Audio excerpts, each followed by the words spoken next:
Ketika dihina sebagai wanita mandul dan miskin, kekuatan sejati adalah bangkit dan menggunakan kepedihan itu sebagai bahan bakar. Cinta sejati dan kebahagiaan akan selalu menemukan jalannya kepada hati yang tulus. Sebelum kita mulai lebih lanjut, yuk, tekan tombol suka, serta tombol subscribe agar tidak ketinggalan kisah menarik lainnya. Dan jangan lupa absen asal kota Bapak Ibu di kolom komentar. Semoga rezeki kita semua dilancarkan, kesehatan kita diberkahi, dan keluarga kita selalu harmonis dalam lindungannya. Amin. Rani tersenyum lebar melihat pantulan dirinya di cermin besar. Merasa seperti pengantin baru lagi meski angka 25 tahun sudah terukir di lembar pernikahannya. Gaun kebaya modern berwarna krem itu memeluk tubuhnya dengan pas, menyembunyikan sisa-sisa lemak manja yang ia kumpulkan setelah melayani Mas Aji dengan baik selama seperempat abad. Ia memiringkan kepala, memeriksa tatanan rambutnya yang disanggul rendah dengan hiasan bunga melati palsu. Semua sudah sempurna untuk pesta perak malam ini. Sebentar lagi, aula belakang rumah mereka yang megah akan dipenuhi sanak saudara, kerabat, dan teman-teman lama yang datang untuk merayakan 25 tahun kebahagiaannya bersama Mas Aji, seorang pengusaha tambang yang sukses luar biasa. Tentu saja, kesuksesan Mas Aji tidak hanya karena kerja kerasnya, tetapi juga karena doa dan kesabaran Rani yang menemaninya dari nol, dari kontrakan sempit yang kalau hujan bocornya di mana-mana, sampai rumah sebesar istana yang memerlukan waktu 15 menit hanya untuk berjalan kaki dari gerbang depan ke dapur. Ya ampun, Mbak Rani, cantik sekali. Saya Pangling. Suara Embok Darmi, si pembantu senior yang sudah mengabdi selama hampir 15 tahun, tiba-tiba terdengar di ambang pintu kamar. Rani tertawa renyah. Tawa yang sedikit serak karena usianya yang sudah matang. Ah, Embok ini bisa saja. Jangan berlebihan. Nanti Mas Aji jadi takut karena saya terlalu mirip hantu perawan. Balas Rani sambil memutar bola mata, berusaha melonggarkan suasana hatinya yang terlalu tegang bercampur bahagia. Embok Darmi mendekat dengan langkah ragu. Tangannya menggenggam erat sebuah lep piring yang entah mengapa ikut terbawa ke kamar. Wajahnya yang biasanya ceria dan suka bergurau kini terlihat pucat, seperti baru saja melihat penampakan hantu beneran, bukan hanya hantu perawan cantik seperti yang Rani sebutkan. Ada apa? Embok? Kok mukanya tegang begitu? Ada yang kurang di dapur? Nasi gorengnya sudah matang semua, kan? Tanya Rani, mencoba membuat lelucon untuk mencairkan raut wajah Embok Darmi yang serius. Ia tahu Embok Darmi sangat loyal padanya, bahkan mungkin lebih loyal daripada keluarganya sendiri. Pembantu itu selalu menjadi sandaran Rani saat Mas Aji sedang sibuk dan Rani merasa kesepian. Ia ingat betul bagaimana Embok Darmi pernah memarahinya karena lupa minum vitamin, seperti seorang ibu yang merawat anaknya yang bandel. Rani sudah menganggap Embok Darmi bukan lagi sekadar pekerja, tapi separuh jiwanya di rumah ini. Raut wajah Embok Darmi tidak berubah sedikit pun, justru semakin merapat. Matanya bergerak gelisah melirik ke pintu yang tertutup rapat, seolah-olah takut ada mata-mata yang menguping pembicaraan mereka. "Mbak, saya harus bicara sekarang, sebelum semuanya terlambat," bisiknya. Suaranya nyaris hilang ditelan keheningan mewah kamar itu. Rani mulai merasakan perutnya melilit. Insting seorang istri yang sudah melewati 2,5 dekade pernikahan langsung berteriak, menyuruhnya waspada. Hal-hal besar dan buruk selalu datang tanpa diundang, tanpa pemberitahuan sebelumnya, seperti tagihan pajak tahunan yang selalu bikin jantungan. Rani menarik napas dalam-dalam, mengambil kursi rias, dan mendudukkan Embok Darmi di sampingnya. "Duduk. Embok, tarik napas. Jangan bikin saya ikutan panik. Bicara pelan-pelan," perintah Rani. Suaranya tetap berusaha tenang, padahal telinganya sudah mulai berdenging seperti mendengar bunyi alarm kebakaran. Tadi sore, saya tidak sengaja dengar Mas Aji bicara di telepon, di gudang bawah tanah," kata Embok Darmi. Suaranya masih bergetar.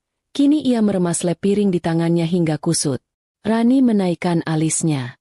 Gudang bawah tanah adalah tempat Mas Aji menyimpan koleksi wine impornya yang mahal, tempat yang ia sebut ruang meditasi pria, dan tidak boleh dimasuki siapapun, termasuk Rani sendiri, kecuali untuk mengambil anggur.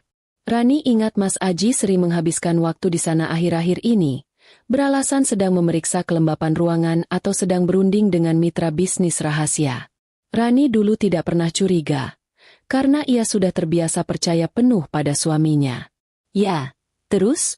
Dia sedang bicara bisnis, kan? Mungkin soal tambang yang baru. Rani mencoba merasionalisasi, tetapi hatinya terasa dingin, seperti ada yang baru saja memasukkan bongkahan es ke dalam dadanya. Embok Darmi menggelengkan kepala dengan cepat. Matanya berkaca-kaca. Bukan bisnis, Mbak. Ini soal wanita. Tubuh Rani langsung kaku di kursi. Wanita. Satu kata itu lebih tajam daripada pisau dapur paling baru. Rani sudah lama hidup dalam gelembung kebahagiaan dan kenyamanan. Mengira rumah tangganya adalah yang paling kokoh. Anti gempa, anti badai, anti pelakor. Ia sering mengejek teman-temannya yang sibuk meributkan suami mereka selingkuh. Merasa dirinya jauh lebih pintar karena suaminya sudah lulus dari masa-masa nakal. Embok. Jangan bicara sembarangan. Mas Aji tidak mungkin. Rani mencoba membantah, tetapi suaranya tercekat. Ia ingat, setahun belakangan ini, Mas Aji memang sedikit berubah. Dulu ia selalu pulang tepat waktu. Kalaupun telat pasti menelepon. Sekarang, kadang ia pulang pukul 3 pagi dengan alasan rapat dadakan di luar kota.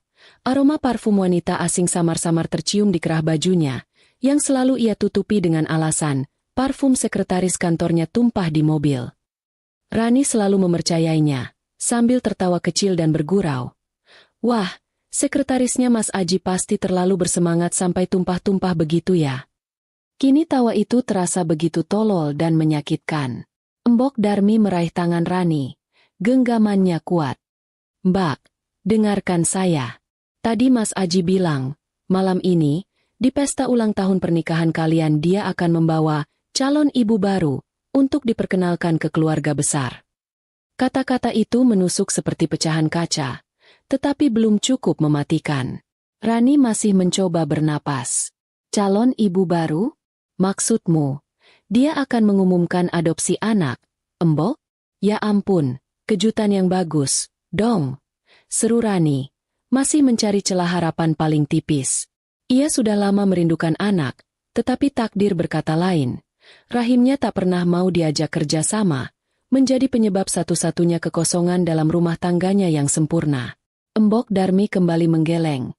Air matanya kini benar-benar jatuh, membasahi tangannya dan tangan Rani. Bukan, Mbak. Bukan adopsi. Mas Aji bilang, wanita itu sedang hamil besar. Hamil anaknya. Mbak. Dan dia akan memamerkannya malam ini, di hadapan semua orang, di pesta yang Mbak siapkan dengan susah payah. Kalimat itu mengakhiri seluruh pertahanan Rani. Rasanya seperti ada tangan raksasa yang meremas jantungnya hingga remuk, kemudian membiarkannya mati rasa. Wajah Rani berubah pucat. Gaun mewahnya kini terasa seperti kain kafan yang menyesakkan. Ia tidak merasakan sakit, hanya kekosongan yang dingin sekali. Seperti berjalan di kutub utara tanpa pakaian. Hamil? Bisik Rani. Suaranya sangat pelan, nyaris tak terdengar. Rasa sakit itu mulai merayap, perlahan tapi pasti, dari ujung kaki hingga ubun-ubun. Jadi, ini bukan sekadar selingkuh. Ini adalah pengkhianatan yang direncanakan dengan jahat dan disengaja. Mas Aji tidak hanya mengambil wanita lain, tetapi juga mengambil masa depan dan harapan yang Rani dambakan selama ini, lalu merencanakan untuk menusuknya di hadapan publik. Dia mau memamerkannya? Di pesta yang dananya dari kantong saya juga? Pikir Rani, sedikit humor pahit muncul di benaknya. Ia tidak tahu apakah harus tertawa atau menangis. Rani menenangkan dirinya, memaksa otot-otot wajahnya untuk tidak bergerak. Ia ingat ajaran ibunya. Di depan musuh, air mata adalah senjata yang paling lemah. Embok, kamu yakin? Apa kamu dengar nama wanita itu? Tanya Rani. Suaranya kini kembali, tetapi terdengar datar dan dingin, tidak ada lagi kehangatan. Embok Darmi menggeleng. Tidak, Mbak. Tapi Mas Aji bilang, setelah pesta, dia akan menyelesaikan semuanya. Menceraikan Mbak, dan mengusir Mbak dari rumah ini. Dia juga bilang, dia tidak akan mau lagi hidup dengan wanita, miskin dan mandul, seperti Mbak Rani. Kalimat terakhir itu, miskin dan mandul, adalah kunci yang memutar kebencian di dalam hati Rani. Miskin. Semua bisnis Mas Aji dimulai dari uang warisan keluarga Rani yang ia gunakan sebagai modal awal. Mandul? Itu adalah luka terdalam Rani, dan Mas Aji menggunakan luka itu sebagai alasan untuk menghancurkannya. Rasa sakit itu kini berganti menjadi amarah yang membeku. Amarah yang sangat dingin hingga membuat Rani tidak bisa menangis. "Terima kasih, Embok," kata Rani. Ia menepuk tangan Embok Darmi, memberikan senyum tipis yang terasa palsu dan dingin. "Sekarang, tolong kembali ke dapur. Jangan sampai ada yang curiga. Pesta harus berjalan. Semua tamu harus disambut dengan senyuman terbaik." Embok Darmi menatap Rani dengan iba, tetapi ia menurut. Saat Embok Darmi menutup pintu kamar, Rani bangkit dan berjalan menuju jendela besar yang menghadap ke aula pesta yang sebentar lagi akan menjadi medan perangnya. Ia melihat ke bawah. Ratusan lilin sudah dinyalakan, meja-meja bundar dihiasi bunga-bunga impor, dan sebuah panggung besar berdiri tegak menanti pasangan emas untuk mengucapkan janji. Ia tersenyum tipis, kali ini senyum yang mengerikan, penuh janji pembalasan. "Baiklah, Mas Aji," bisik Rani pada bayangannya di kaca. "Kau ingin panggung? Kau akan mendapatkan panggung. Kau ingin kehancuran? Aku akan memberikannya. Tapi, mari kita lihat, siapa yang akan benar-benar hancur setelah malam ini berakhir." Tekadnya bulat. Ia tidak akan lari. Ia akan menjadi ratu di panggung pengkhianatan suaminya. Dan mulai malam ini, roda nasib akan berputar untuknya. Malam ini adalah awal dari segalanya. Senyum Rani di atas panggung malam ini adalah mahakarya penipuan. Sebuah topeng sempurna yang menyembunyikan badai tsunami di hatinya. Gaun kremnya berkilauan di bawah cahaya kristal, dan ia berdiri tegak di samping Mas Aji, pria yang sebentar lagi akan menjadi mantan suaminya, menyambut setiap tamu dengan keanggunan yang tidak mencerminkan kehancuran batinnya. Ia memperhatikan setiap sudut aula, mencari tanda-tanda, mencari kemana pandangan Mas Aji akan tertuju, memastikan ia siap menerima hantaman bom yang sudah dijanjikan oleh bisikan Embok Darmi tadi. Rani tahu, ia harus bermain sebagai istri bahagia, setidaknya sampai sang pengkhianat itu memulai pertunjukannya yang memalukan. Pesta perak itu berjalan meriah, mewah, dan menyakitkan, persis seperti yang diharapkan dari perayaan pasangan konglomerat seperti mereka. Alunan musik jazz lembut mengisi ruangan, sampahnya mengalir deras, dan para tamu sibuk berbincang sambil menikmati hidangan prasmanan kelas atas. Keluarga besar Rani dan keluarga besar Mas Aji berkumpul di meja utama, saling tertawa dan memuji kekompakan rumah tangga mereka, sebuah pemandangan yang membuat perut Rani mual. Rani melihat ke arah ibu mertuanya, yang tersenyum bangga pada Mas Aji, tidak menyadari bahwa putra kesayangannya sedang menyiapkan kejutan paling memalukan dalam sejarah keluarga.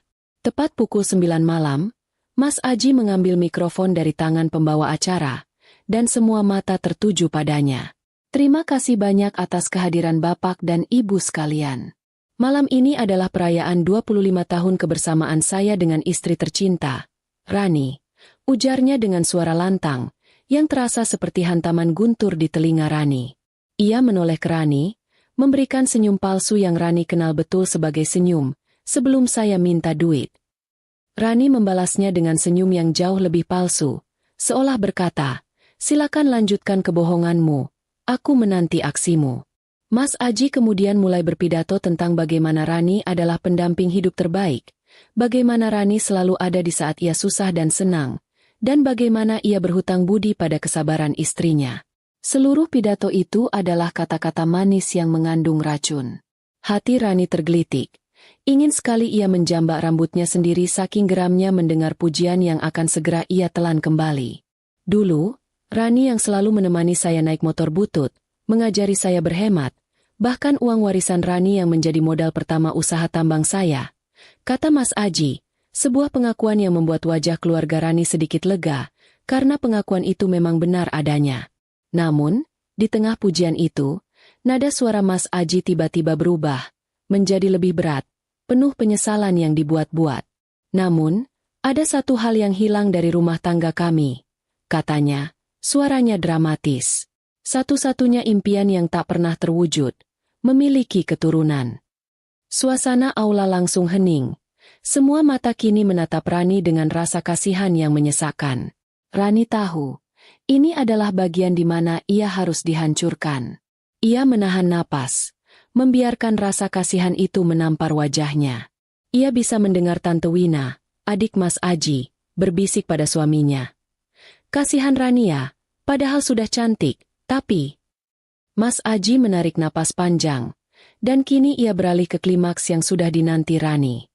Malam ini, saya tidak hanya merayakan masa lalu, tapi juga menyambut masa depan. Ucapnya, suaranya terdengar bahagia, tetapi penuh makna tersembunyi. Tiba-tiba, lampu sorot dari pintu belakang aula menyala, dan semua kepala menoleh. Di sanalah, berdiri seorang wanita muda, cantik, dan berpakaian mencolok, dengan perut yang membesar dan membusung. Wanita itu berjalan perlahan, didampingi oleh asisten pribadi Mas Aji, menuju panggung. Aula yang tadinya hening kini pecah oleh bisikan-bisikan gaduh. Suara-suara seperti dengungan lebah memenuhi ruangan. Ibu mertua Rani, yang duduk di barisan depan, langsung berdiri. Raut wajahnya berubah menjadi kombinasi antara terkejut, marah, dan malu. Namun, Mas Aji tidak peduli. Ia menyambut wanita itu dengan senyum lebar dan menuntunnya berdiri tepat di sisi lain Mas Aji, mengapit Rani di tengah-tengah panggung seolah Rani hanyalah sebuah hiasan bunga yang tidak relevan. "Perkenalkan, ini adalah Bella," kata Mas Aji bangga, meletakkan tangannya di bahu Bella, sementara tangan yang satunya ia gunakan untuk memegang mikrofon. "Dan Bella sedang mengandung putra saya. Saya tahu ini mengejutkan. Tapi ini adalah takdir. Setelah 25 tahun, Tuhan akhirnya mengirimkan penerus untuk keluarga kita melalui Bella." Pengumuman itu disambut keheningan total dari keluarga besar, tetapi jeritan histeris dari Tante Seli, sepupu Mas Aji dari Surabaya, yang saking terkejutnya sampai tersedak kue tart di mulutnya. Tante Seli batuk-batuk keras, membuat semua orang sempat teralihkan dari drama utama, sebuah jeda humor yang membuat Rani, entah mengapa, ingin tertawa miris. Rani berdiri di sana, diapit oleh suami dan pelakornya, tetapi ia tidak bergerak satu inci pun. Ia tidak menangis. Ia tidak menjerit. Ia hanya tersenyum, senyum tipis yang dingin, mengamati wajah Mas Aji yang penuh kemenangan. Dia pikir dia sudah menang, pikir Rani. Dia pikir dia sudah menghancurkanku di hadapan semua orang. Padahal, saat itu, hati Rani sudah beku. Ia sudah mati rasa. Ia hanya melihat semua ini sebagai pertunjukan teater yang harus ia saksikan sampai akhir. Ia melihat ke perut Bella, yang besar dan menantang, dan diam-diam mencatat, "Anakmu, ya?" Kita lihat sejauh mana klaim itu bertahan. Ibu mertua Rani akhirnya berhasil mendekat ke panggung. Wajahnya merah padam. "Aji, apa-apaan ini? Siapa wanita ini? Kamu gila?" teriaknya. Namun, Mas Aji menatap ibunya dengan tatapan dingin. Tatapan yang belum pernah dilihat Rani sebelumnya. "Bu, tolong jangan merusak momen bahagia ini. Setelah ini, Rani dan saya akan menyelesaikan urusan kami. Bella adalah masa depan keluarga kita," katanya dengan nada final. Kemudian, Mas Aji meraih tangan Rani, memegang erat, seolah-olah ia adalah korban yang juga tersakiti. "Rani, sayang," kata Mas Aji di depan mikrofon, yang suaranya menggema di seluruh aula. "Aku harap kamu mengerti. Aku mencintaimu, tapi aku tidak bisa hidup tanpamu. Jadi, malam ini, di hadapan semua keluarga dan teman, aku ingin meminta maaf dan mengumumkan bahwa kita harus berpisah." Tangan Mas Aji menggenggam tangan Rani dengan sangat kuat, bukan karena cinta, melainkan agar Rani tidak menjerit atau berontak. Di depan ribuan mata, Mas Aji telah mengumumkan kehancuran rumah tangga mereka, menggunakan ulang tahun pernikahan perak mereka sebagai panggung untuk kehormatan barunya dan penghinaan bagi Rani. Rani menatap Mas Aji, matanya yang tadi penuh luka kini hanya menyisakan kekosongan dan api dendam. Ia tidak menarik tangannya. Ia membiarkan genggaman Mas Aji di tangannya, merasakan kekuatan cengkeraman itu, dan ia berjanji pada dirinya sendiri, cengkeraman ini adalah yang terakhir kalinya. Ia akan membuat pria ini menderita di atas penderitaannya sendiri. Rani membiarkan dirinya diarak turun dari panggung yang sama, di mana 25 tahun yang lalu ia memulai janji suci. Kini, ia menuruni panggung itu sebagai mantan istri yang baru saja dicampakkan di hadapan umum, tetapi ia turun bukan sebagai pecundang. Ia turun sebagai singa betina yang baru saja terbangun, siap mencabik-cabik. Rani memasuki kamar utama, menutup pintu ganda kayu jati itu dengan sangat pelan, seolah-olah ia sedang menghadiri pemakaman rahasia untuk dirinya sendiri. Aula pesta di luar memang sudah kosong. Para tamu berhamburan pergi setelah menyaksikan tontonan gratis yang lebih seru dari sinetron malam, tetapi keributan di kepala Rani baru saja dimulai. Ia melepas mahkota bunga melati palsunya dan melemparkannya ke lantai. Benda itu berbunyi klunting kecil saat menyentuh marmer dingin, sebuah suara yang terdengar seperti tawa ejekan. Tiba-tiba, ia merasa sangat lelah, bukan lelah fisik karena berdiri lama, tetapi lelah mental karena harus menjadi aktris utama dalam drama penghinaan itu. Ia duduk di tepi ranjang berukuran super besar yang mereka bagi selama seperempat abad, merasakan kelembutan spray sutra yang seolah-olah mengejek kesengsaraannya. Pakaian mewahnya kini terasa seperti beban, dan wangi parfum mahal yang ia kenakan berubah menjadi bau apek pengkhianatan. Rani menyentuh permukaan bantal Mas Aji, bantal yang sering ia ciumi aromanya saat suaminya sedang tidak ada, dan kali ini, tangannya menarik bantal itu dan melemparkannya ke sudut ruangan dengan sekuat tenaga. Ia bukan marah pada bantal, tentu saja, tetapi ia butuh melampiaskan kemarahan pada sesuatu yang tidak akan membalas. Lagi pula, siapa yang mau berkelahi dengan bantal?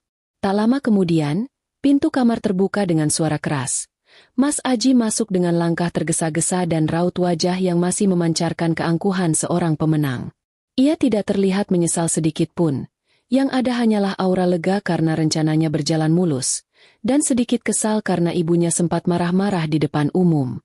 Bella, si pelakor hamil, tentu saja tidak ikut masuk. Mungkin ia sedang asyik menghitung jumlah karat di cincin tunangan barunya di kamar sebelah, atau mungkin sedang minta diurut kaki karena kelelahan pamer di panggung. "Bagus, kamu sudah di sini," ujar Mas Aji. Suaranya kering dan formal, seperti seorang direktur yang berbicara pada karyawan yang akan dipecat. Ia berjalan ke meja kerja, mengambil map coklat tebal yang sudah disiapkan sebelumnya. Sebuah map yang berisi bukti bahwa semua ini sudah lama direncanakan. Rani tidak menjawab. Ia hanya duduk tegak, menatap Mas Aji, mengumpulkan semua kekuatan yang tersisa untuk menahan dirinya agar tidak melompat dan mencakar wajah pria yang dicintainya selama puluhan tahun itu. Rani ingin Mas Aji melihat bahwa ia tidak gentar. Ia ingin Mas Aji melihat bahwa yang berdiri di hadapannya bukanlah wanita lemah yang akan menangis histeris. "Semua sudah selesai, Rani," kata Mas Aji, melempar map itu ke atas ranjang, tepat di samping Rani. Isinya adalah surat cerai dan dokumen pembagian harta Gonogini. "Kamu sudah lihat sendiri, aku sudah punya Bella, dan sebentar lagi aku punya anak. Keluarga besar sudah tahu. Sekarang, kita selesaikan urusan ini dengan cepat dan tanpa drama, ya?" Ia berbicara seolah-olah mereka sedang merundingkan harga saham, bukan menghancurkan 25 tahun janji suci. Rani menatap map itu, kemudian menatap Mas Aji dengan sorot mata yang membuat Mas Aji sendiri sempat mundur selangkah. Rani akhirnya membuka mulutnya. Suaranya sangat tenang, bahkan terlalu tenang. "Dokumen pembagian harta? Mas, apa maksudmu? Semua ini kita bangun berdua, dan modal awalnya dari warisan orang tuaku." Ia mengingatkan, mencoba menarik ulur benang keadilan. Mas Aji tertawa terbahak-bahak. Tawa yang terdengar sangat menjengkelkan, seperti suara rem mobil yang berdecit kencang. Rani, kamu ini naif atau pura-pura bodoh? Warisanmu itu sudah habis aku pakai 20 tahun lalu. Sejak saat itu, semua ini milikku. Semua yang ada di rumah ini, di rekening ini, adalah hasil kerja kerasku. Kamu hanya ibu rumah tangga. Kamu tidak punya penghasilan. Kamu tidak punya aset atas namamu sendiri. Mas Aji kemudian mendekat. Raut wajahnya berubah menjadi sangat keji dan dingin, persis seperti yang Embok Darmi sampaikan. "Dengar baik-baik, Rani," bisiknya, suaranya penuh penghinaan. "Aku sudah menyiapkan uang kompensasi secukupnya di rekening itu. Ambil saja. Dan pergilah malam ini juga. Jangan pernah kembali. Tidak akan ada lagi laki-laki yang mau dengan wanita miskin dan mandul sepertimu.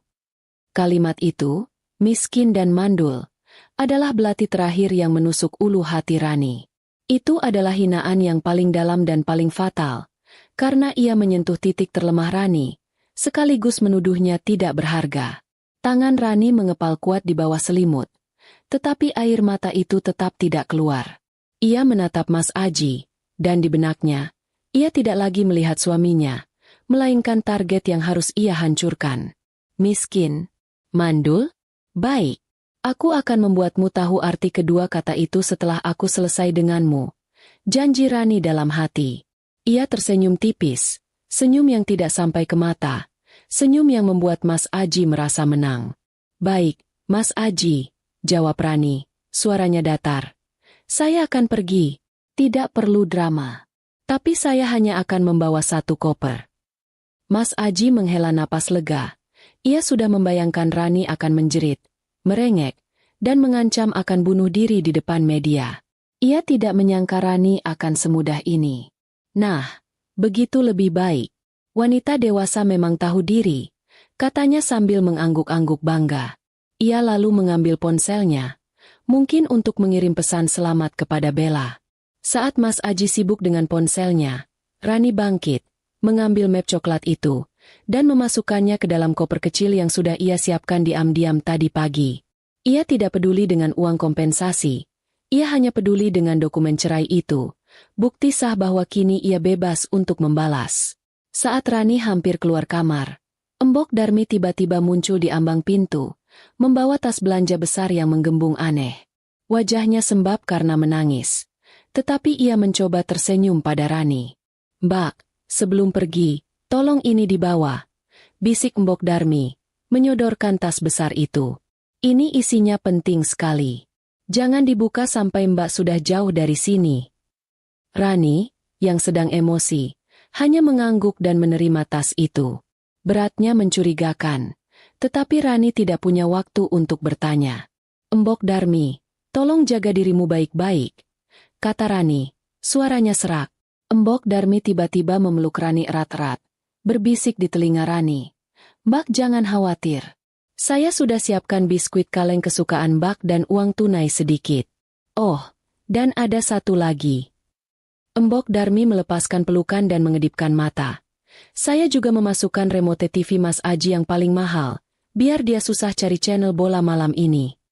Jeda humor yang tidak terduga itu, si Embok yang menyabotase kesenangan Mas Aji dengan mencuri remote TV, berhasil membuat sudut bibir Rani terangkat sedikit. Ya, bahkan di tengah kehancuran, masih ada kebaikan konyol dari orang yang tulus. Rani berjalan menuruni tangga utama yang megah, menyeret koper kecilnya dan membawa tas belanja Embok Darmi yang berisi harta karun tak terduga, biskuit, uang tunai, dan remote TV curian. Setiap langkahnya bergema di aula kosong itu, sebuah pertanda bahwa ia meninggalkan segalanya, kekayaan, kenyamanan, dan, yang paling penting, penghinaan. Ia melewati patung marmer raksasa di ruang tamu, patung Dewi Keberuntungan yang dulu dibeli Mas Aji untuk melindungi keluarga mereka, dan Rani tertawa dalam hati. Patung ini cuma pajangan, Mas. Keberuntungan itu harus diperjuangkan, bukan dipatungkan. Di gerbang utama, ia meminta satpam memanggilkan taksi daring, menolak tawaran Mas Aji untuk diantar. Ia duduk di kursi belakang taksi, memandangi rumahnya yang sebesar istana itu dari kaca spion, rumah yang kini bukan lagi rumahnya, tetapi penjara keangkuhan Mas Aji. Lampu-lampu rumah itu bersinar terang, namun terasa dingin dan asing. Ia tidak menangis. Ia hanya menatap dingin pada pantulan dirinya di kaca. "Mau kemana, Bu?"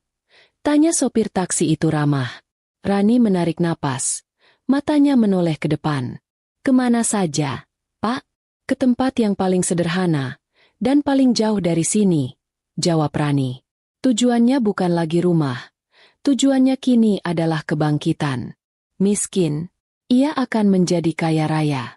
Mandul, ia akan membuktikan bahwa kemandulan itu adalah kebohongan Mas Aji.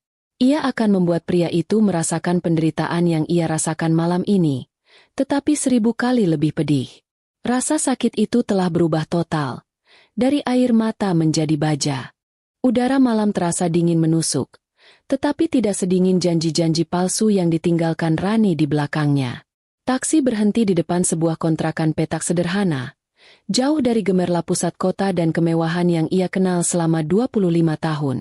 Kontrakan itu milik Bu Haji, kenalan lama Embok Darmi, yang untungnya bersedia menerima Rani tanpa banyak tanya, asalkan dibayar tunai. Rani membayar taksi dengan uang yang ia ambil dari tas Embok Darmi, uang yang mungkin didapat dari hasil menabung puluhan tahun.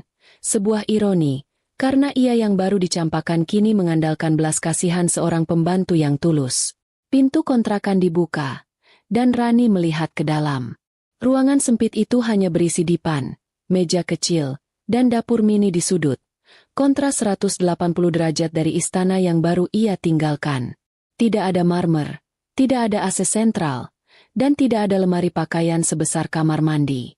Ia hanya memiliki satu koper berisi baju seadanya dan tas belanja ajaib dari Embok Darmi. Rani meletakkan koper dan tas itu di lantai, dan untuk pertama kalinya sejak malam pesta, ia membiarkan tubuhnya ambruk di lantai kayu. Ia tidak menangis. Air matanya sudah membeku menjadi tekad, tetapi ia membiarkan dirinya merasakan beban kelelahan yang luar biasa. Rani menyadari satu hal krusial. Mas Aji benar. Ia memang tidak punya apa-apa atas namanya sendiri. Semua asetnya, semua rekeningnya, dibekukan Mas Aji atau memang sudah lama dialihkan atas nama perusahaan.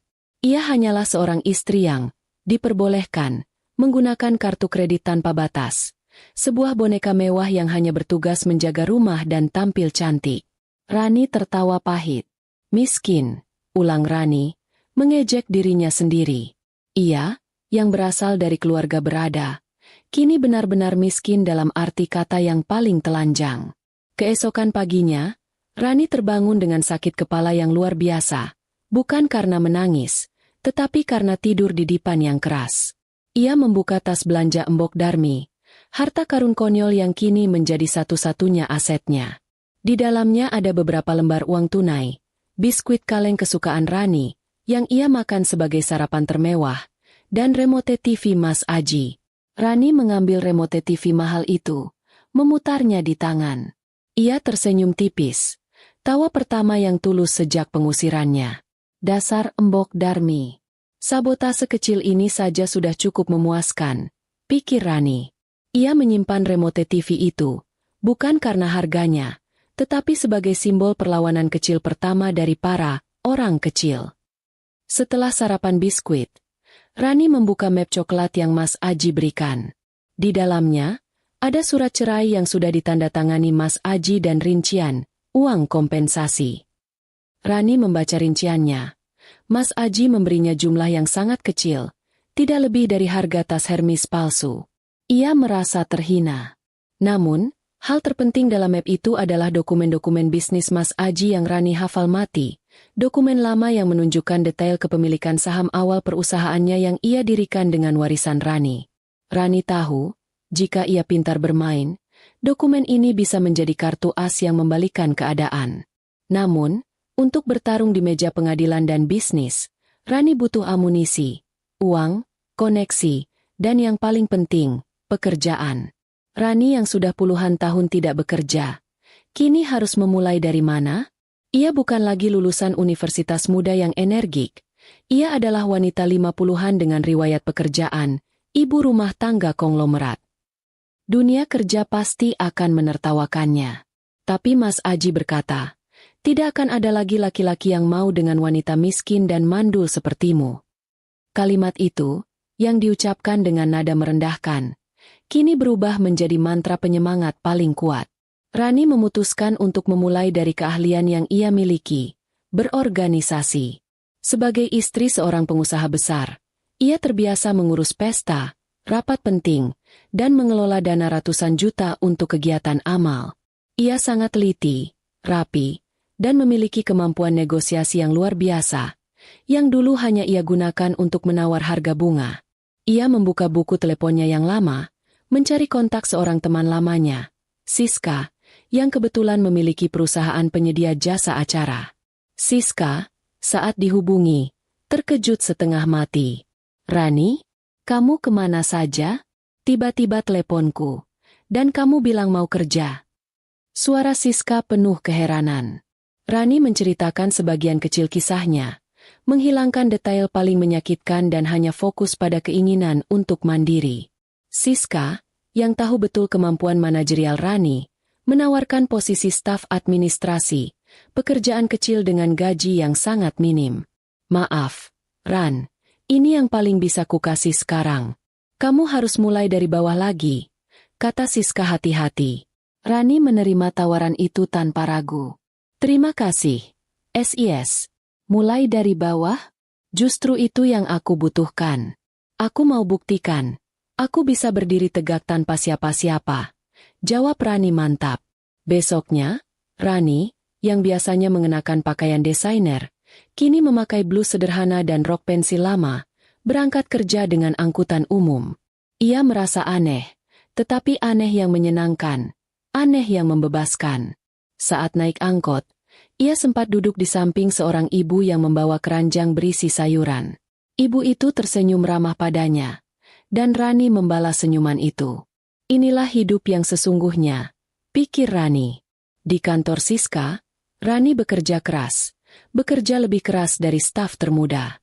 Ia tidak malu melakukan pekerjaan administrasi yang remeh-temeh, seperti menyusun proposal, mengurus faktur, dan membuat jadwal rapat. Siska sempat menegur. Rani, kamu itu terlalu sempurna untuk pekerjaan ini. Kamu seperti berlian yang sedang membersihkan debu. Rani hanya tersenyum. Justru dengan membersihkan debu, saya bisa lihat mana yang benar-benar berlian. SIS. Saya sedang membersihkan pikiran saya dari debu-debu masa lalu. Dalam waktu 3 bulan, Rani tidak hanya menguasai pekerjaannya, tetapi juga membawa perubahan signifikan pada efisiensi perusahaan Siska. Kemampuan negosiasi harganya yang dulu hanya digunakan untuk menawar bunga, kini digunakan untuk memotong biaya vendor hingga 15%, membuat perusahaan Siska untung besar. Siska, yang melihat potensi besar itu, langsung mempromosikan Rani menjadi manajer proyek. Gaji Rani naik, dan yang terpenting, ia mulai mendapatkan kembali kepercayaan dirinya. Sebuah aset yang jauh lebih berharga dari semua perhiasan yang ia tinggalkan di istana Mas Aji. Setiap malam, Rani pulang ke kontrakan petaknya yang sunyi, tetapi kini ia pulang dengan rasa bangga. Ia tidak lagi makan biskuit kaleng. Ia mulai bisa membeli lauk pauk yang layak. Ia menempelkan selembar kertas di dinding kamar yang bertuliskan kutukan Mas Aji, miskin dan mandul. Setiap kali ia merasa lelah atau ingin menyerah, ia akan menatap kertas itu dan mengingat wajah Mas Aji yang angkuh di panggung pesta. Kata, miskin, sudah ia hapus dari daftar. Ia sekarang adalah wanita mandiri dengan pekerjaan dan gaji. Kini, tinggal kata, mandul, yang harus ia buktikan kebohongannya. Ia tahu, di baliknya ada rahasia yang jauh lebih besar dan akan menjadi senjata penghancur yang tak terelakkan. Mas Aji merasa bahwa hidupnya telah mencapai puncak kebahagiaan yang sempurna. Sebuah pencapaian yang terasa jauh lebih manis karena dibangun di atas kehancuran Rani. Ia kini bebas dari beban, wanita yang ia anggap mandul dan membosankan, dan memiliki Bella, trofi muda yang ceria dan, yang terpenting, sedang mengandung ahli warisnya. Di mata Mas Aji, ia adalah pemenang mutlak dari drama rumah tangga itu. Ia bahkan sempat tertawa sinis ketika melihat rekening kompensasi yang ia berikan pada Rani tidak disentuh selama berminggu-minggu.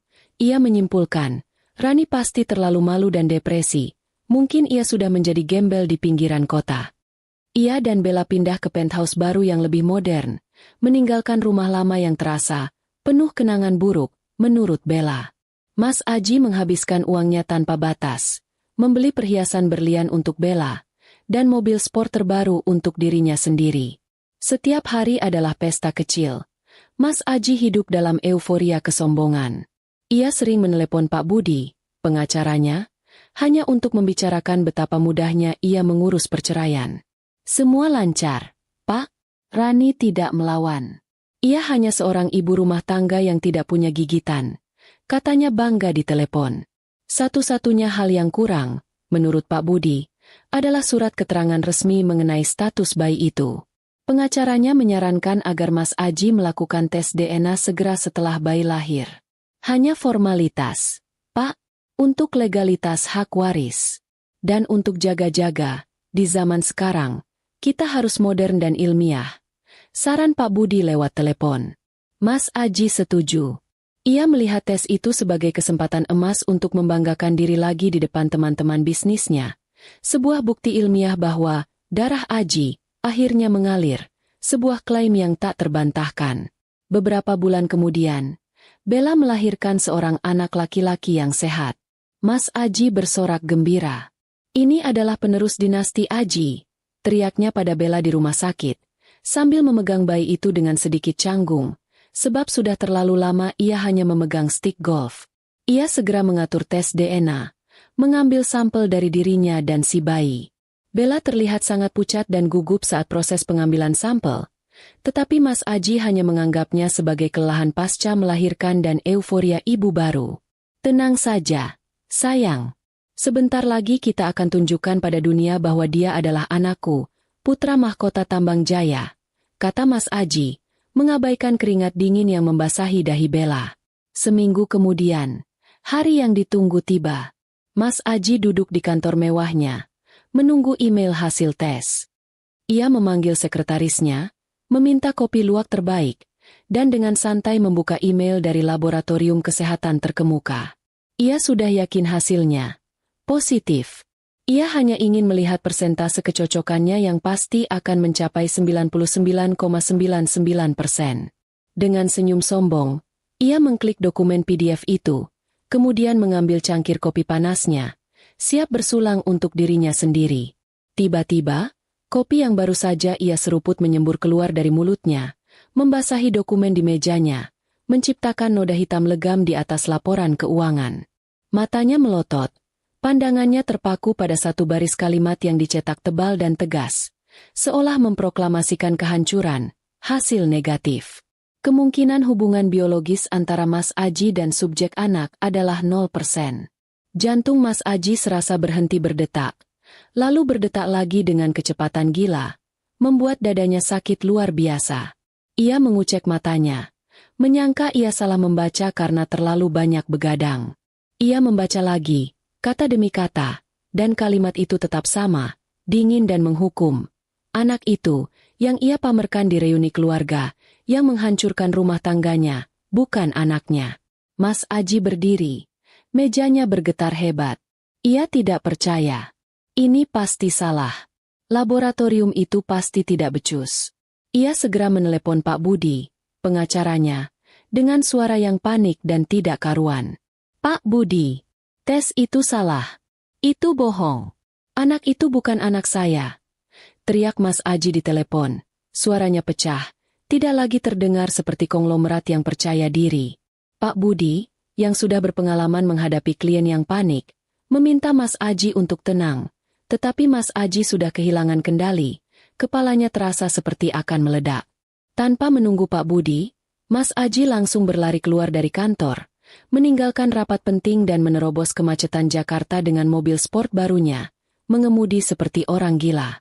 Ia sampai di penthouse, masuk tanpa mengetuk, dan melihat Bella sedang bersantai di sofa mewah, menyusui bayi itu. Bella, bangun! Apa maksud semua ini? Teriak Mas Aji, melempar ponselnya yang menunjukkan hasil tes DNA ke atas meja kaca di depan Bella. Ia tidak peduli jika ponsel itu pecah berkeping-keping.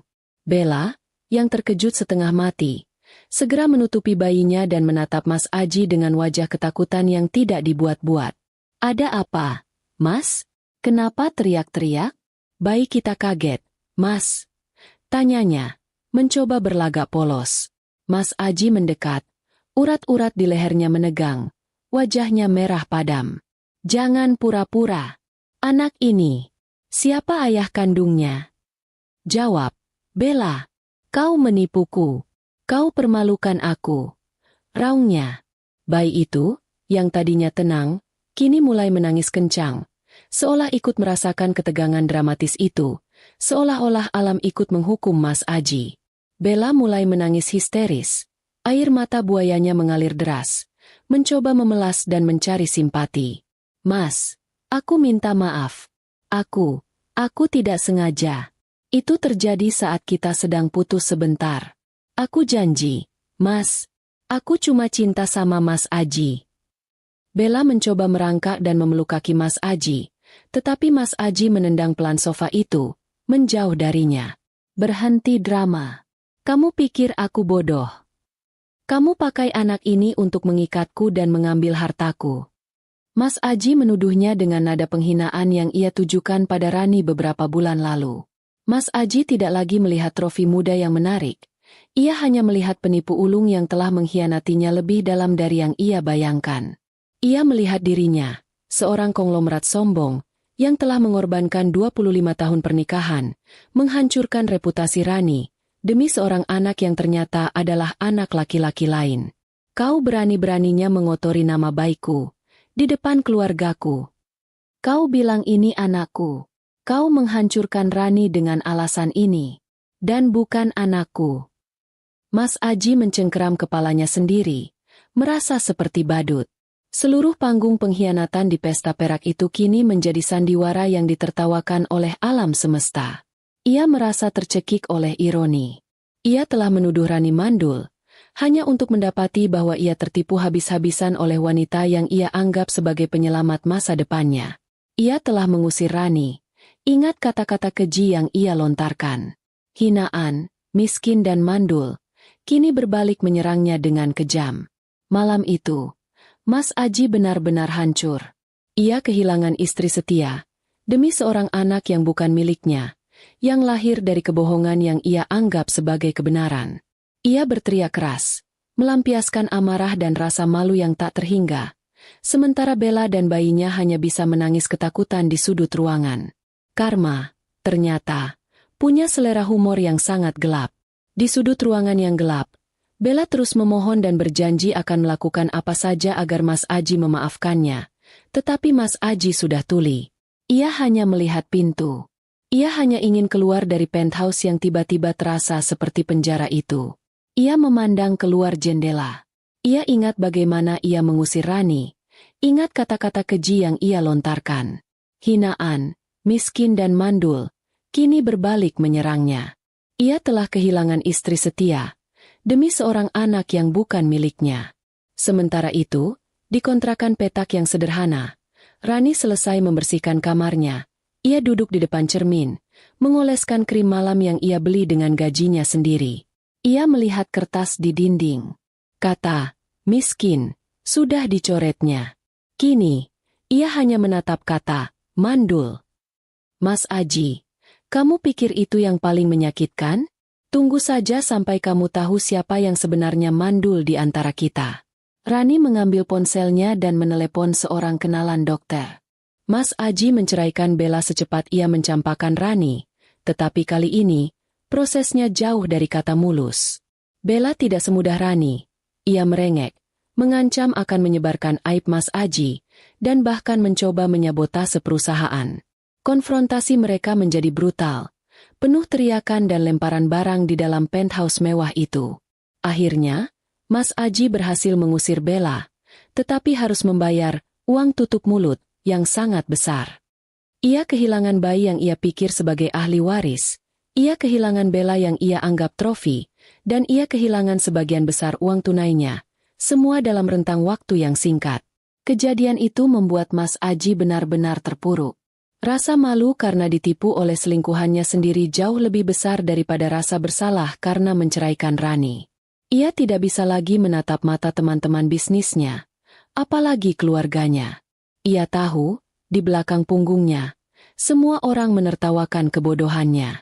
Orang-orang berbisik, seorang pengusaha sukses ditipu wanita muda dengan anak haram. Pantas saja istrinya yang setia diusir, ternyata dia gila. Reputasi Mas Aji yang selama ini ia bangun di atas kesombongan, kini runtuh total. Dampak buruk itu tidak berhenti di kehidupan pribadi. Depresi Mas Aji merembet ke pekerjaannya. Ia sering melewatkan rapat penting, mengambil keputusan yang terburu-buru dan ceroboh, dan kehilangan fokus. Perusahaan tambang jaya yang dulu ia banggakan mulai goyah. Proyek-proyek besar yang seharusnya menghasilkan triliunan kini terhenti karena Mas Aji salah menandatangani dokumen dan melewatkan tenggat waktu penting. Ia mulai menyalahkan semua orang, mulai dari sekretarisnya yang tidak becus, hingga pengacaranya yang lamban, bahkan satpam kantor yang tidak hormat padanya. Keluarga besarnya, yang dulu memuji keputusannya karena akhirnya akan punya anak, kini berbalik meninggalkannya. Ibu Mas Aji, yang tadinya menekan Rani, kini memarahinya habis-habisan di telepon. "Kamu itu sudah tua, Ji. Kenapa harus percaya pada wanita muda licik begitu? Kamu sudah menghancurkan Rani, sekarang kamu menghancurkan dirimu sendiri," teriak ibunya. Mas Aji hanya bisa mendengarkan ocehan ibunya dengan kepala tertunduk di meja kerjanya. Pundaknya terasa sangat berat, dihimpit oleh rasa malu dan penyesalan yang terlambat. Suatu sore, saat Mas Aji sedang mabuk di penthouse barunya yang kini terasa dingin dan kosong, ia mencoba menelepon Rani. Ia ingin meminta maaf, atau setidaknya, mendengar suara Rani yang tenang, yang mungkin bisa menenangkannya dari badai emosi. Teleponnya berdering beberapa kali, tetapi tidak diangkat. Mas Aji mencoba lagi dan lagi. Akhirnya, sebuah suara wanita asing yang formal menjawab. "Mohon maaf. Nomor yang Anda tuju sudah tidak aktif. Nomor ini kini digunakan untuk keperluan layanan pelanggan." Mas Aji melempar ponselnya ke sofa. Rani telah menghilang sepenuhnya dari hidupnya, meninggalkan ia sendirian di tengah kekacauan yang ia ciptakan. Sementara Mas Aji terpuruk dalam jurang penderitaan, Rani justru sedang menikmati kenaikan karir yang pesat. Rani, yang kini menjadi manajer proyek di perusahaan event organizer milik Siska, dipercaya menangani sebuah tender besar dari perusahaan properti ternama. Ia bekerja dengan cekatan, menggunakan semua kemampuan manajerial yang dulu ia latih saat mengurus acara sosialita, tetapi kali ini, ia melakukannya untuk gajinya sendiri. Ia bahkan mulai berani menginvestasikan sebagian gajinya yang semakin besar ke saham-saham kecil. Rani selalu menyempatkan diri menghubungi Embok Darmi secara diam-diam. Embok Darmi, yang masih bekerja di rumah lama Mas Aji, kini menjadi mata-mata andalan Rani. Melalui bisikan-bisikan telepon rahasia, Rani tahu persis apa yang terjadi pada Mas Aji, keributan dengan Bella, pengusiran Bella, dan tekanan dari keluarga. Embok Darmi juga bercerita bahwa Mas Aji sering mabuk dan meratapi kepergian Rani. "Mbak, Mas Aji itu kayak anak hilang sekarang. Kerjaan di rumah cuma teriak-teriak dan mencari remote TV yang hilang. Katanya, hidupnya hampa," bisik Embok Darmi, dengan sedikit rasa kasihan. Mendengar kabar itu, Rani tidak merasa puas, melainkan merasakan kemenangan yang dingin. "Belum, Mas Aji, penderitaanmu belum seberapa. Aku belum selesai," pikir Rani. Ia tahu bahwa kehancuran finansial Mas Aji akan segera terjadi, tetapi ia belum bisa bergerak. Ia masih menunggu momen yang tepat.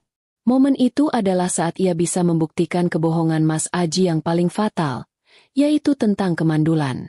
Di tengah kesibukannya, Rani berhasil mengatur janji bertemu dengan kenalan dokternya.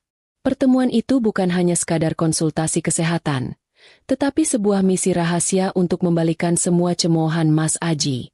Rani membawa semua catatan medis lama Mas Aji yang ia simpan rapi selama ini.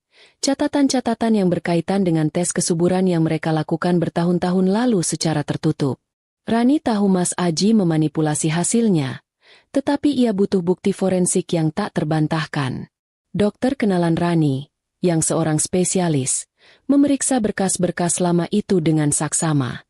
Wajahnya yang semula tenang, perlahan berubah menjadi ekspresi terkejut dan serius. Ia menatap Rani, kemudian menatap berkas-berkas itu lagi. "Rani, kamu yakin ini berkas Mas Aji?" tanyanya, memastikan. Rani mengangguk, hatinya berdebar kencang. "Ya, Dok. Saya menyimpannya di tempat yang sangat aman." "Kenapa, Dok?" Dokter itu menarik napas panjang, kemudian menggeser berkas itu ke arah Rani. "Rani, data ini sangat jelas.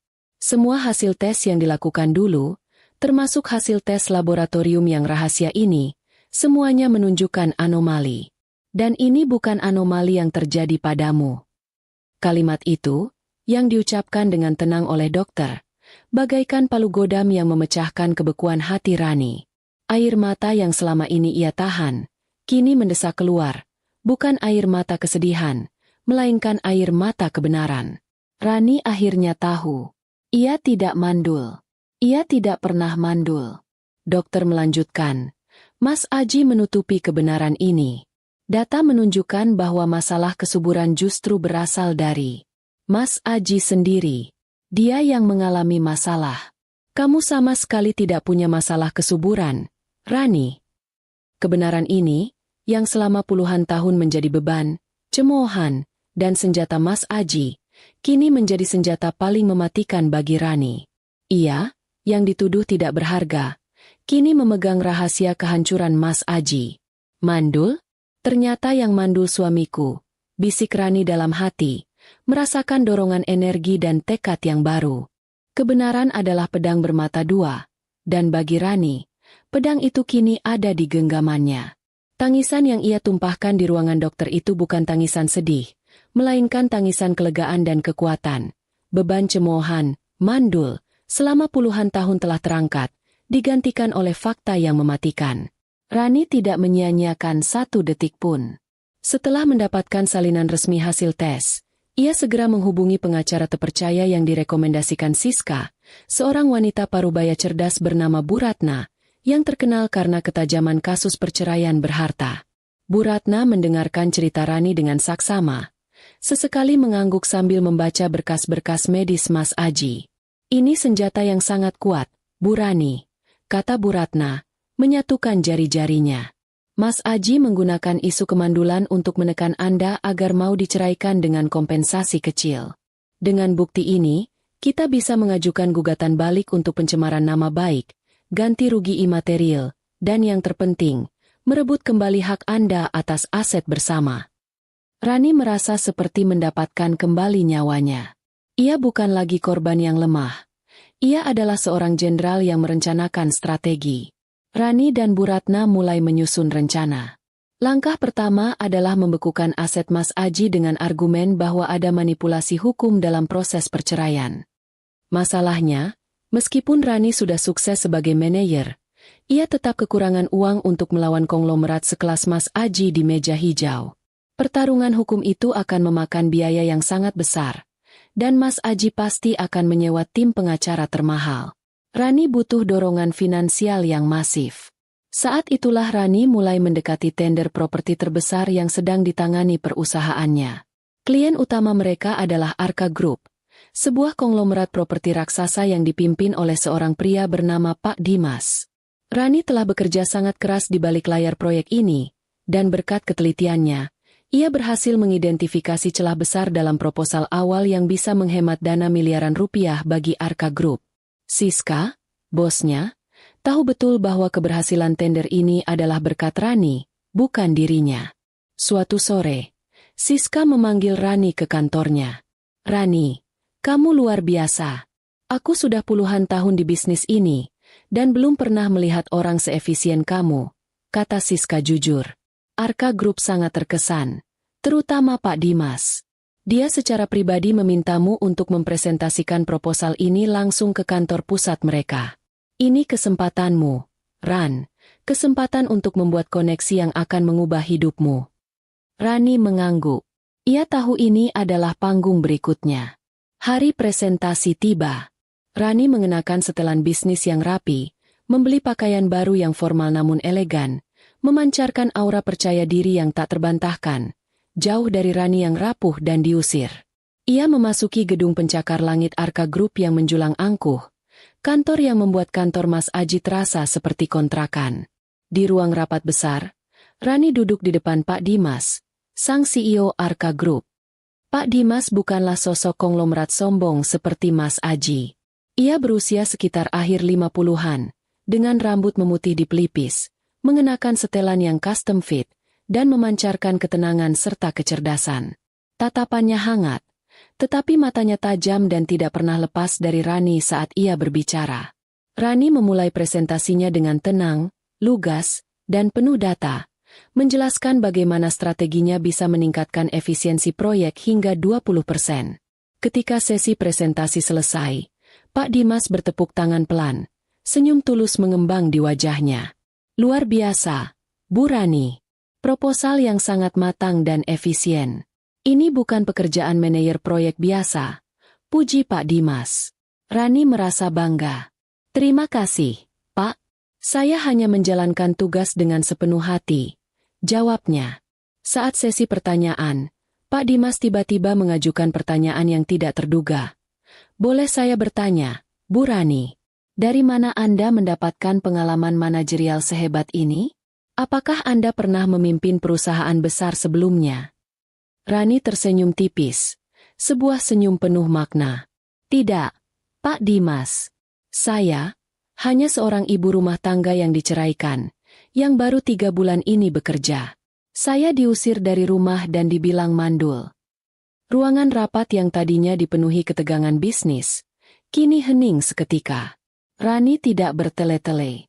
Ia tahu kejujuran yang lugas adalah strategi yang kuat. Pak Dimas terdiam sejenak, menatap Rani dengan ekspresi yang sulit diartikan, bukan kasihan, melainkan rasa hormat. Saya mengerti. Maafkan pertanyaan saya yang tidak relevan, kata Pak Dimas. Justru itu membuat saya semakin kagum. Anda tidak hanya efisien, tetapi juga sangat kuat. Pertemuan bisnis itu berakhir dengan sukses besar. Arka Group menyetujui tender itu, dan Siska menjanjikan bonus besar untuk Rani. Beberapa hari kemudian, Rani menerima panggilan pribadi dari sekretaris Pak Dimas, mengundangnya makan siang secara terpisah. Rani setuju. Saat makan siang itu, Pak Dimas tidak lagi membahas bisnis. Ia berbicara tentang kehidupan, tentang masa lalunya yang juga pernah mengalami kegagalan. Ia berbicara tentang bagaimana ia membangun Arka Group dari nol setelah dicurangi oleh mitra bisnisnya. Ada koneksi emosional yang kuat antara mereka. Dua jiwa dewasa yang sama-sama pernah dikhianati dan dipaksa untuk bangkit. Anda tahu, Bu Rani, kata Pak Dimas sambil menyeruput teh. Saya mencari seseorang untuk mengisi posisi direktur operasional di anak perusahaan saya. Posisi itu butuh orang yang teliti, loyal, dan tahu cara menipu para penipu. Saya melihat semua itu ada pada diri Anda. Rani hampir tersedak tehnya. Direktur operasional? Itu adalah lompatan karir yang luar biasa. Saya tahu Anda baru bekerja, tapi saya tidak melihat usia atau riwayat pekerjaan, Bu Rani. Saya melihat potensi. Dan Anda memiliki potensi yang bisa menghancurkan Mas Aji, jika Anda menggunakannya dengan benar. Rani menatap Pak Dimas. Matanya dipenuhi pertanyaan. Mengapa Anda menyebut Mas Aji, Pak? Tanya Rani.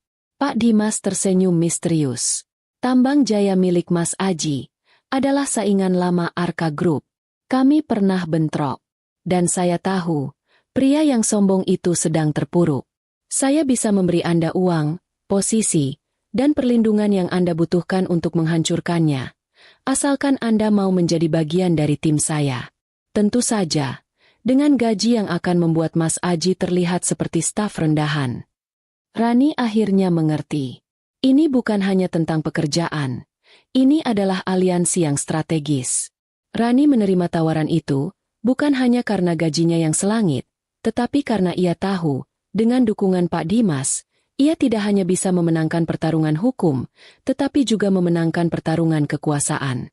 Mas Aji, kamu pikir aku akan menjadi gembel? Lihat sekarang, aku adalah direktur operasional di perusahaan sainganmu, dan aku memegang kartu mandulmu, bisik Rani penuh kemenangan. Babak baru telah dibuka, dan Rani siap menjadi ratu balas dendam. Rani tidak pernah menyangka bahwa kehancuran bisa menjadi jalan menuju kebahagiaan sejati, dan Pak Dimas adalah arsitek dari kebahagiaan itu. Setelah menerima posisi direktur operasional di anak perusahaan Arka Group, kehidupan Rani berubah total. Ia tidak hanya mendapatkan gaji yang fantastis, yang benar-benar membuat Mas Aji terlihat seperti staf rendahan, tetapi juga lingkungan kerja yang mendukung dan menghargai kecerdasannya. Hubungan profesional Rani dan Pak Dimas perlahan bergeser menjadi sesuatu yang lebih personal. Mereka sering menghabiskan waktu bersama di luar jam kantor, Bukan untuk membahas bisnis tambang jaya yang kini sedang diintai, tetapi untuk berbagi cerita hidup. Pak Dimas adalah seorang duda yang kehilangan istrinya bertahun-tahun lalu dan telah fokus sepenuhnya pada pekerjaan. Rani menemukan bahwa Pak Dimas memiliki karakter yang sangat kontras dengan Mas Aji. Pak Dimas tenang, pendengar yang baik, dan yang terpenting, ia tulus memuji Rani atas kemampuannya, bukan hanya penampilannya. Suatu malam, saat mereka makan malam di restoran yang tenang, Pak Dimas tiba-tiba meraih tangan Rani di atas meja. "Rani," katanya. Suaranya pelan dan penuh ketenangan. "Sejak istrimu meninggal, saya tidak pernah berpikir untuk membuka hati lagi. Tapi kamu membuktikan bahwa ada wanita dewasa yang kuat, cerdas, dan masih memiliki hati yang hangat meskipun pernah dihancurkan." Rani terdiam, jantungnya berdebar kencang, terkejut dengan kejujuran yang tulus itu. Pak Dimas melanjutkan, "Saya tidak menjanjikan drama romantis ala anak muda, Rani. Tapi saya menjanjikan rasa hormat, dukungan penuh, dan kemitraan sejati. Saya ingin kamu menjadi istri saya. Bukan nyonya CEO yang hanya berdiam diri, tapi rekan hidup yang akan menemaniku di puncak, dan yang paling penting, bisa bahagia tanpa beban masa lalu." Permintaan itu bukanlah lamaran biasa. Itu adalah tawaran kemitraan seumur hidup yang didasari rasa saling menghargai. Rani butuh beberapa hari untuk merenung. Setelah semua penderitaan dan penghinaan, ia hampir tidak percaya bahwa ada kebahagiaan seperti ini yang menantinya. Ia telah menerima dukungan finansial dan kekuatan Pak Dimas sebagai alat balas dendam. Tapi kini, ia harus menerima Pak Dimas sebagai pasangan hidup, bukan sekadar sekutu bisnis. Ia menelepon Siska, bos lamanya, untuk meminta nasihat. "Rani, Pak Dimas itu emas. Dia tidak melihat Mas Aji. Dia melihat kamu. Ambil dia, Ran. Sudah saatnya kamu bahagia," kata Siska, yang kini menjadi sahabat dekatnya. Dengan keyakinan penuh, Rani menerima lamaran Pak Dimas. Mereka menikah dalam upacara tertutup yang intim, jauh dari hiruk-pikuk media atau keramaian keluarga besar. Rani menjadi Nyonya Dimas, istri dari CEO Arka Group, dan ia melakukannya dengan bermartabat. Ia tetap mempertahankan posisinya sebagai direktur operasional, membuktikan bahwa ia adalah mitra, bukan hanya pelengkap. Kabar pernikahan Rani dan Pak Dimas menyebar dengan cepat di kalangan elit bisnis, terutama di telinga Mas Aji. Embok Darmi, yang masih sesekali memberikan laporan rahasia pada Rani, bercerita bagaimana Mas Aji bereaksi. Mas Aji itu mukanya langsung pucat. "Nyonya," dia teriak-teriak bilang, "tidak mungkin. Rani tidak punya koneksi. Itu pasti hanya drama." Dia bahkan memecahkan gelas kopinya. "Nyonya," bisik Embok Darmi penuh semangat. Reaksi Mas Aji adalah perpaduan antara rasa cemburu, penyesalan, dan ketakutan yang mendalam. Ia tahu betul siapa Pak Dimas dan Arka Group, saingan terberatnya.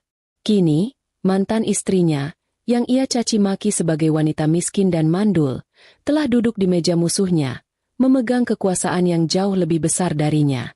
Ini adalah tamparan keras kedua setelah kegagalan tes DNA Bella. Mas Aji yang tadinya terpuruk, kini semakin dihantui oleh bayangan kehancurannya sendiri. Rani, di sisi lain, menikmati kebahagiaan yang damai. Pak Dimas adalah suami yang sabar dan penyayang.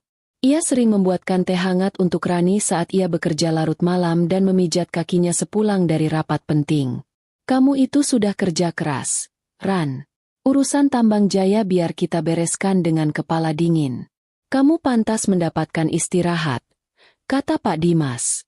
Perlakuan sederhana yang menghargai keberadaan Rani sebagai manusia, bukan hanya sebagai trofi, jauh lebih berharga daripada semua berlian yang pernah diberikan Mas Aji.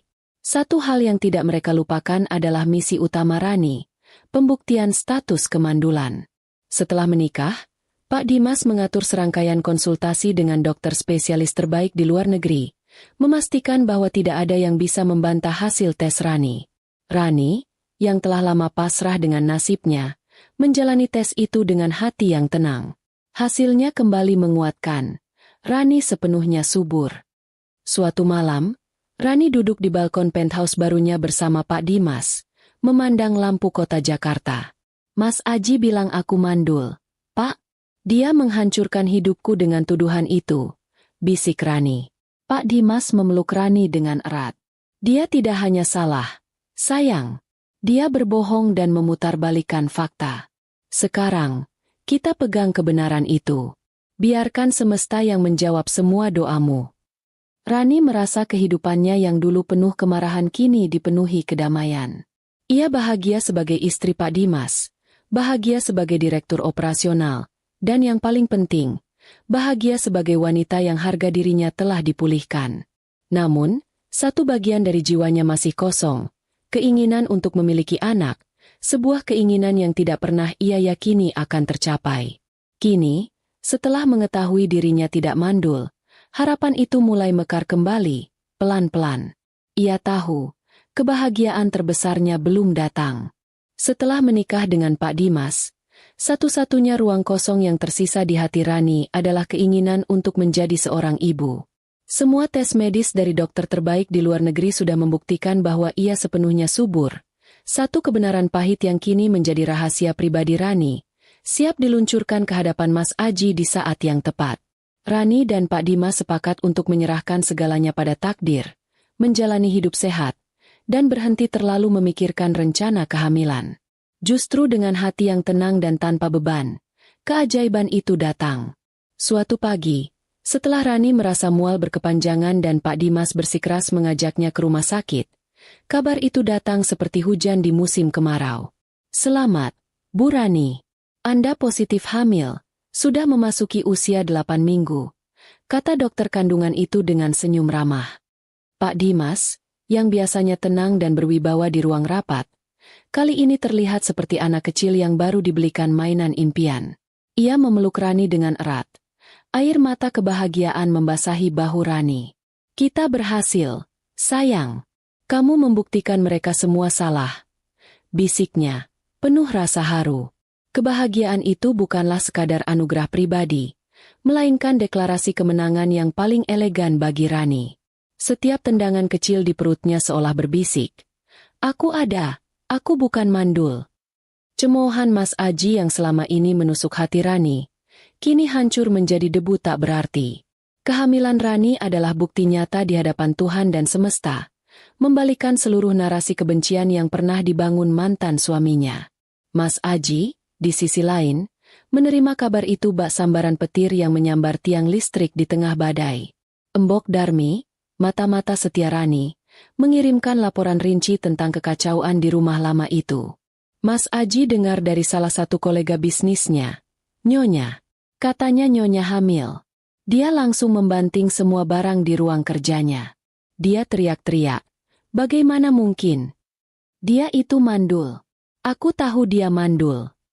Rasa cemburu Mas Aji bercampur ketakutan akan kebenaran. Ia menyadari sepenuhnya bahwa jika Rani bisa hamil, berarti ia, Mas Aji, adalah pihak yang bermasalah. Kenyataan itu menghancurkan seluruh keangkuhan dan harga dirinya. 9 bulan kemudian, Rani melahirkan putri pertamanya, yang mereka beri nama Rindiani.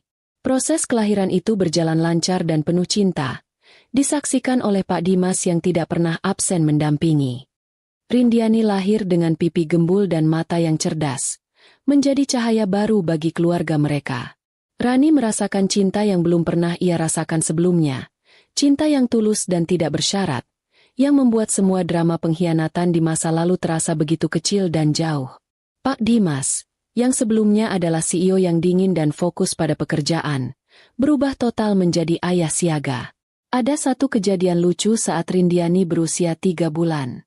Mas Aji sedang ada di tengah rapat daring penting dengan pemegang saham dari luar negeri, membahas investasi miliaran. Tiba-tiba, ia berteriak kencang di tengah rapat. "Rani, Rindiani muntah keju di dasi Hermes saya.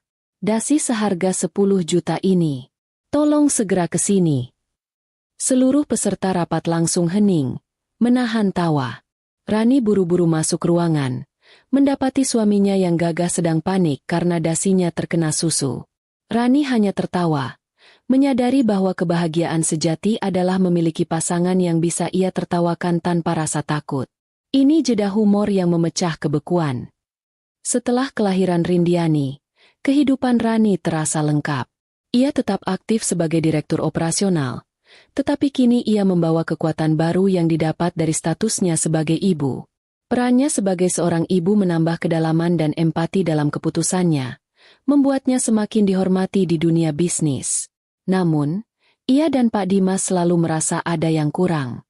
Mereka berdua mendambakan seorang anak laki-laki untuk melengkapi keluarga kecil mereka.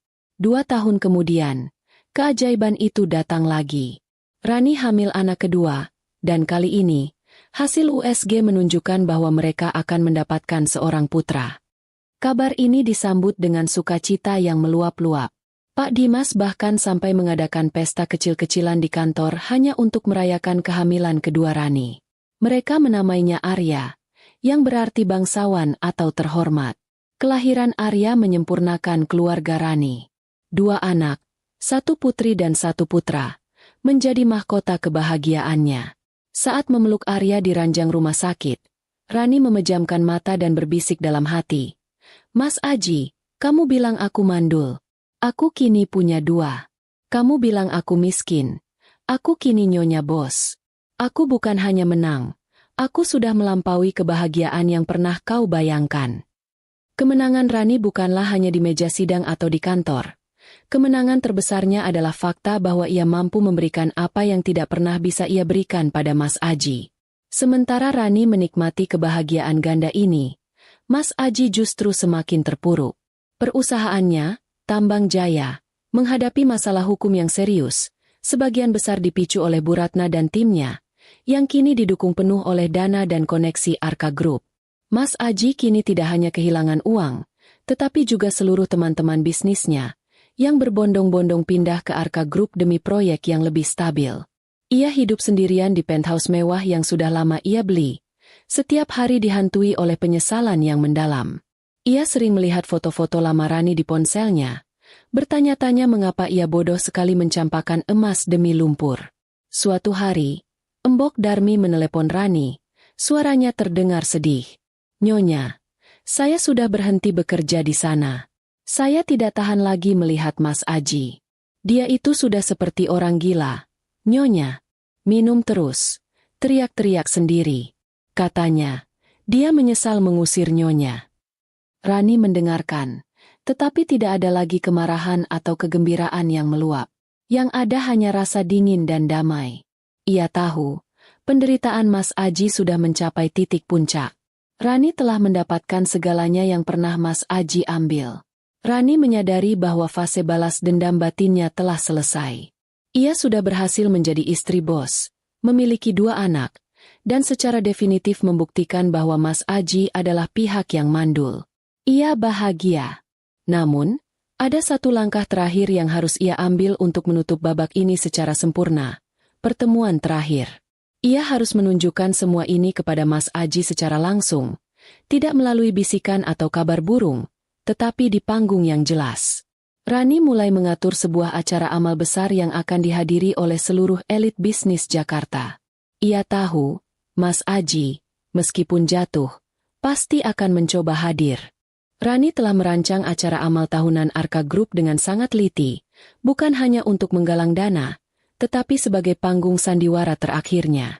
Pesta itu diadakan di Grand Ballroom Hotel Bintang 7, dihadiri oleh seluruh elit, diplomat, dan tokoh bisnis Jakarta.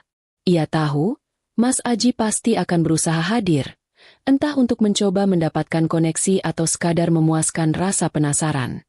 Malam itu, Rani tampil memukau dalam gaun malam rancangan desainer ternama, memancarkan aura direktur yang berkuasa dan nyonya bos yang elegan. Saat berjalan di red carpet mendampingi Pak Dimas, Rani menggenggam lengan suaminya dengan bangga. Kebahagiaan mereka begitu nyata, tidak dibuat-buat. Pak Dimas terlihat gagah dan penuh cinta, sesekali membisikkan pujian di telinga Rani. Ia bukan hanya suaminya, ia adalah benteng kebahagiaan Rani. Tiba-tiba, mata Rani menangkap bayangan yang familiar di sudut ruangan dekat bar. Berdiri sendirian dengan setelan jas lama yang terlihat kusam dan kebesaran. Itu Mas Aji. Pria yang dulu begitu angkuh dan memandang rendah Rani, kini berdiri dengan bahu terkulai, Matanya linglung, jelas terlihat seperti orang yang sedang berada di titik terendah. Kehancuran yang ia rasakan jauh lebih dalam daripada sekadar kehilangan uang. Ia kehilangan harga dirinya. Rani menarik napas panjang, berbisik pada Pak Dimas. "Sayang, aku harus menyelesaikan ini sendiri." Pak Dimas mengangguk lembut, memahami. "Pergilah. Aku akan menunggu. Tapi ingat, kamu sudah menang, Ran. Jangan biarkan dia mengambil kedamaianmu." Rani mendekati Mas Aji dengan langkah tenang, memancarkan aroma parfum mahal yang kontras dengan bau alkohol samar yang tercium dari tubuh Mas Aji. "Mas Aji," sapa Rani, suaranya datar, tanpa emosi, tanpa dendam, hanya sebuah pengakuan fakta. Mas Aji terperanjat. Matanya membelalak kaget. Ia terlihat malu, seperti tertangkap basah sedang mengemis. "Rani, kamu terlihat." Katanya terbata, tidak mampu menyelesaikan kalimatnya. Rani kini berdiri di hadapannya sebagai dewi yang tak tersentuh. "Saya terlihat bahagia, Mas Aji.